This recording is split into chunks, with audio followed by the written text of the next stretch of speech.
Welcome to கண்ணாஸ் recipe. எல்லோருக்கும் வணக்கங்க.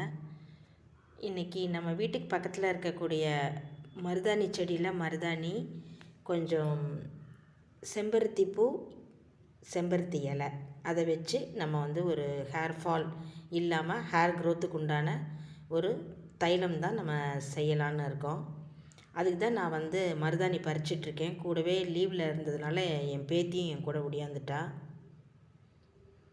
நல்ல மழையினால் பாருங்கள், நல்ல பசுமையாக பச்சை பசேர்னு மருதாணி தலை நிறைய தழைச்சிருந்துச்சு அந்த செடியில். நமக்கு தேவையான அளவு, தைலத்துக்கு தேவையான அளவு மட்டும் கொஞ்சமாக நான் பறிச்சுக்கிட்டேங்க. வின்டர் சீசன் இல்லாமல் இருந்திருந்தால் கூட பாப்பாவுக்கும் மருதாணி வச்சு விடலாம், அவள் ரொம்ப பிரியப்படுவாள் என் பேத்தி. ஆனால் இப்போ பனிக்காலமாக இருக்கிறதுனால கோல்டாகிடும் அப்படிங்கிறனால நான் அதை அவளுக்கு வச்சு விட்றதுக்காக பறிக்கலை. சும்மா ஹேர் ஆயிலுக்கு மட்டும் தேவைப்பட்டதை நான் பறிச்சுக்கிட்டேன். அப்படியே பக்கத்தில் செம்பருத்தி செடி இருந்துச்சுங்க. அதில் ஒரு 2 பூ பறிச்சுக்கிட்டேன். பாப்பா ஒரு பூ எடுத்துக்கிட்டா, ஒரு பூ போதும்னு நான் எடுத்துக்கிட்டேன். செம்பருத்தி இலையும் கொஞ்சம் தைலத்துக்கு தேவையானதை நான் பறித்து எடுத்துக்கிட்டு வந்துட்டேங்க.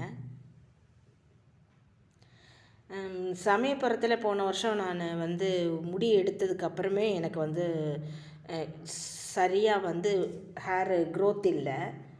ஒன்றும் நிறைய சத்து குறைவாக இருக்கலாம் ஏஜ் ஆகிறதுனால. இருந்தாலும் நம்மளும் வீட்டுக்கு ஒரு தைலம் ரெடி பண்ணி அப்ளை பண்ணி பார்க்கலாம் அப்படின்ற ஒரு ஐடியாவில் தான் நான் இந்த தைலத்தை காய்ச்ச போகிறேன். அடுத்த வீடியோவில் நான் அதை எப்படி செய்கிறேங்கிறத காமிக்கிறேன்.